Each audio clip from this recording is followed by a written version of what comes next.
Hey everyone, welcome back to another video of Crypto Wisdom. And in this particular video, we are going to go ahead with the potential of GameFi industry. What is GameFi industry, and how is it that we can actually benefit from GameFi? What does it do in the blockchain, and all these related queries. So first and foremost, I'll go ahead with a small article defining about the gaming industry background, and later on, which we will move ahead to understand how GameFi can actually be a revolution in the blockchain or the crypto space out there. So having said that, guys, this is Mr. Aslan, and crypto education is my passion. This is not financial advice, and neither am I a financial advisor. Please do your own research before you get into any token or any project in the crypto space, and be wary of scams, guys. Saying that, let's quickly jump on to this video. And as you can see, I just want to showcase on the crypto global market. At the time of doing this video, it's somewhere around 2.31 trillion. And let me just refresh that and see if there are any changes. Okay, it's almost the same, guys. No much changes happening. And there are two tokens which I would like to speak of with the GameFi space over here today. One would be Axie Infinity. So yeah, they are into GameFi space. That's one. I will come back to the price and other things later on. I'm not speaking about the price point here. It's just for comparison purpose. And the other one would be Jetstar. Why am I taking these two tokens for comparison? Is because these two are directly there who are entering the GameFi space. Jetstar is a new token, and Axie Infinity is somewhat of an established token in terms of the GameFi space. And that's where I would like to just take a comparison or a quote on, or my view, share my views on what these guys, what these two tokens or cryptocurrency projects have potential in the market out there. So having said that, let's quickly jump on to certain data that I have gathered from Google. So this is from Super Data Figures. They say this is the total global digital games revenue in 2020. Now, if you add up everything, it would come down somewhere close to around 126.5 billion billion US dollars. That's the amount of revenue that they have generated in 2020 only through digital games. Now, you might think it is not so much, but trust me, the next article that we are going to go through would change the way that you look at gaming. Now, all of us know that we love playing games. We love asking having friendly competitions by playing games and stuff like that. We spend a lot of times on your mobile phones playing games too. But have you heard that they are making a hell lot of a revenue out of you just playing an online game? Well, just stick on and go through this entire video to understand what I'm speaking of. Now, typically coming through this article, I'll also leave the link of this description in the video description. I mean, link of this article, I'm sorry, in the video description below. You can just go check that out in detail if you feel like. I'll just cover the major aspects of what this article is all about. Now, coming down to the timeline of online gaming. So it started off all in 1990s. They say the gaming rapidly gains popularity due to the increasing availability of the internet. Yes, that was the era where the internet broke out, and after which the first MMORPG game was launched, which had an active subscription of around 10 million users at the time of launch, 2004, guys, and it had a 10 million active subscriptions that were there at that point of time. World of Warcraft is still running, and you still have a lot of players out there. That's almost a whole, how much? I mean, almost close to 2 decades in 2 years more. 2 to 3 years more, it would be 2 decades, right? 20 years of Warcraft. I mean, just imagine the potential that it has. And even now, people play it. After which, then you had this mobile gaming shift in 2007, 2009. Minecraft is launched, wherein they sold 176 million copies.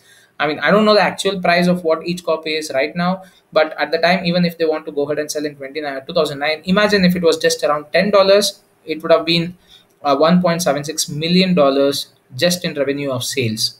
And after which, online items and the trade and stuff, those are again separate, guys, which we'll get into in the later stages. Again, in coming down more towards the timeline and the recent ones, we see in 2015 around 1.5 billion people were gaming around the world. That's the statistics that they had, and it has grown to a tremendous exponential value right now. So this number is not even close to what we have right now, guys. So in 2019, you can see that Google releases the Stadia, a cloud gaming a service that allows gamers to play without a console. Now, this is something which is very recent, and it's still being tested on. It's not a well-established platform. Yes, there are certain games which you which will be laggy and buggy, but nonetheless, it's a revolution in its own way, right? So you are able to now sit in your room and play on your mobile phone a console game, which you ideally need to have an Xbox or a PS5 to play around.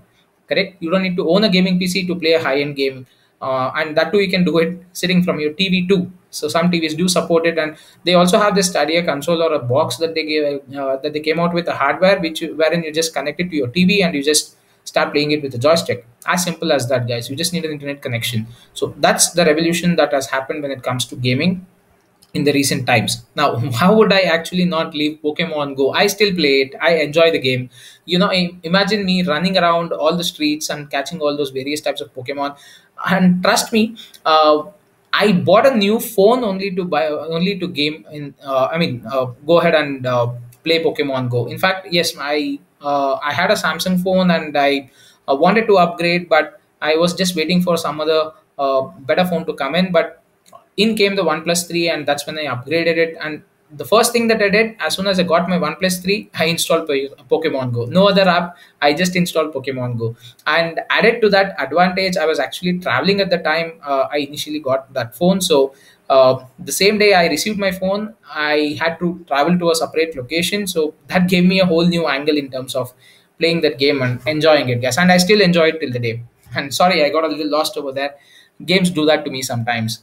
So, coming down to the revenue that is generated in 2019, you can see $152 billion have been generated. Now, you can just compare it with other stats. I know each statistics would be totally different, but this is again, they say it's as of January 2021, and here it's saying on 2019 it was around 152 billion dollars. I'm not so sure on what all they have counted on as an account. This is again digital games revenue would be based on those trades or certain in-game item purchases that might have happened. That also might have counted. The actual game sales that has happened might not be counted over here. That's the reason you see that there is a difference over here. This stats and this stats. This is the global market for online games. All right. So this is a different statistics, just so that you do not get confused.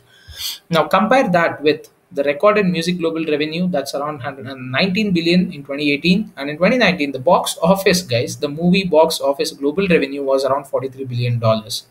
And where is online games global market and where is the box office? Trust me, the estimated one that they have for 2022, it would be around 196 billion dollars worth of revenue generated. All right. And coming down to the split on 2019 with the global markets, you can see China and US top the list. They own almost close to around 24. They're almost neck to neck with each other, 24% of the entire global market. And next comes the Asia Pacific and the Middle East or the Europe region, that they own around 23% each. They have these four regions are the major chunk, guys. Canada, Latin America own very less, but trust me, that's growing to be one more hub for gaming. And as and when days pass by, people get enticed with easily adopting into gaming, and everyone is getting into gaming, guys. I see a lot of kids who are just around 5 6 years old and they start playing a lot of games on their mobile phones right now in my own neighborhood. And imagine what could happen in the coming days, right? So all right, so moving on the online gaming front, you do have this two partitions. One is your esports, the other is just online gaming. What's the major difference? It's very simple. Online gaming is something that you do on your own, and esports is something like an event that can be organized wherein you participate individually or as a team to go ahead and work for towards a prize or a prize money altogether. Right.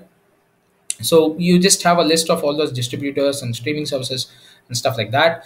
Now, PC gaming, console gaming, mobile gaming, these are the three variants, I'm sorry, that you have right now. But what is gaining a lot of traction, you would be surprised. Look at this, at 2021 estimated revenues that you can get, or and 2019 whatever they had on the stats. Let's discuss on that. That's the factual one, but the estimated ones are not so different. They are still very close. The estimated that they have for 2021 and 2022 is around 48 to 49% only from the mobile smartphone games. That's 178.2 billion, and almost 50%, 48 to 50% of it, assume on a easy calculation, for an easy calculation front, would be from mobile platform alone. And next would be around 30% from the consoles and 21% from the PCs. So moving on, is mobile the future of gaming? Definitely yes. You can see the stats on 2019, 2.4 billion people played mobile games, in 2019 alone. And 50% of the mobile gamers were women, and out of mobile app users opened a game in the last 7 days. And that's how popular gaming industry is, guys. We do not know it just like that. Okay, you do not know it because we only play for fun, and we think that okay, fine, it's I'm just spending some time over here whiling away with waiting for a train or a subway or anything as such. But what you do not know in the background is that while you're doing so, you're actually generating a lot of revenue for the owners of the game.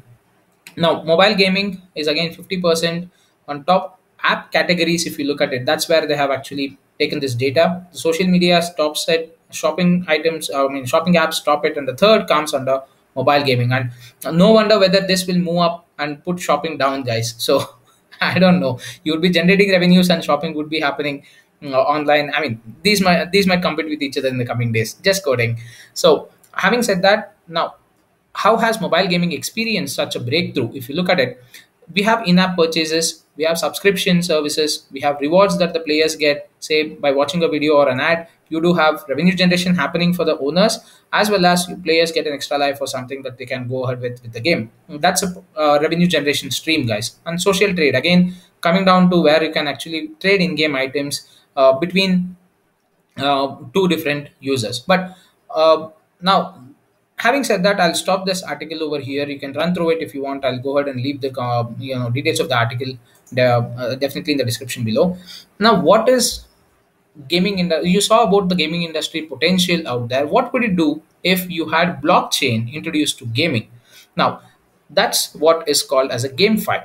Now, the GameFi platform concept similar to GameFi have been around for years. Like I said, Warcraft, Sims, Siva. What it does is it adds the blockchain element to games, wherein whatever revenues you start earning in the game can be cryptocurrencies, guys. It cannot be just some fake world money that you can only use inside the game. That can be real world crypto as well, and that's what Axie Infinity has done, and that's what has pumped up its price from a few cents and to $124. And that is what Jetstar is also going to do. And the price that you see here is just the beginning. Trust me, Axie Infinity was in the same price point before the game launched, before it has had mass adoption. And this is where Jetstar is lining up, because they're directly hitting on the GameFi space and the NFT space out there. Now that you know the potential of games and how people are actually crazy about it, how many people are playing it, now what is the future of GameFi? Just referring to this article, guys, GameFi offers a way to profit within the crypto space while also offering enjoyment, which is a selling point in itself.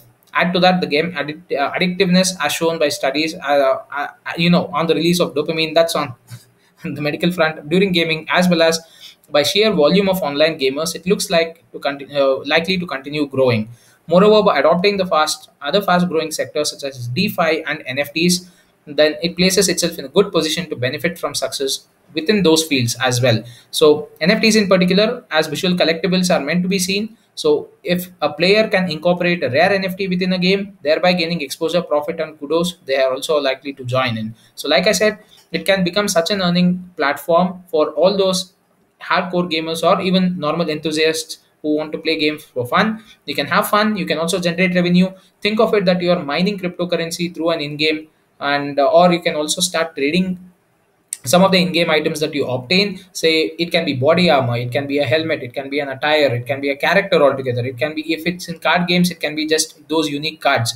You get it some or the other way, and those turn out to be very very unique. Where simple example, some of the cards or some of the games that Axie Infinity products that are running out in the market are selling for huge amounts in terms of tens and thousands, I mean, hundreds of Ethereum, guys. So that can be life changing revenue for a few of them, especially in those developing and underdeveloped countries out there. So having said that, on the conclusion front, based on the article, they say it's a concept that has a lot to offer and is integrating with many trending and profitable sectors within the cryptocurrency, such as DeFi and NFTs. With so many people interested in gaming and willing to spend so much time and money on it, it seems like a great money making concept both for users and developers. Yes, it's a win-win situation for both the sides, guys. It also is a sector that could see increased investment from major technological corporations, in addition to innovations such as introduction of professional uses and a metaverse like applications. But the current situation of GameFi, it still has a long way to go. But if it's not so difficult to reach it, given the easy adoption concepts and the mass people out there, as we saw in this article, how many people play mobile games or any other console related games. So having this many people shift over from the actual normal mobile games to these gamifies, earning play to earn kind of games in crypto universe, they would be getting a fair share of the profit in terms of earning crypto. They would be able to settle their lives, in fact, by playing just games. I mean, I do remember one of, sometimes my father used to scold me when I used to play a lot of computer games, even though I had my exams coming in. But think of it now, people would be encouraged to play even though they have exams, because they can actually go ahead and earn some money out of it. But hell yeah, please do concentrate on your studies. Education is equally important, guys. So having said that, Jetstar is trying to bring in the revolution in the GameFi space. They have some good tie-ups. They have this Frag Games partnership that has come in, and they have some huge potential in terms of the GameFi space. I think Jetstar would be the next Axie Infinity that we are, if you're looking into investing in such a particular point. So I would say it's in a very enticing game, price point right now. So if you're interested, fill in your bags and do watch in your my other videos on Jetstar to know more about what Jetstar is all about, and how do you go ahead and purchase it. It's available in PancakeSwap. I have also made a video on that. You can just go check those details in the playlist for Jetstar in my channel, guys. Again, hit the like button if you like this content. Subscribe to my channel for more such educational related information out there. Thank you so much for watching. Have fun.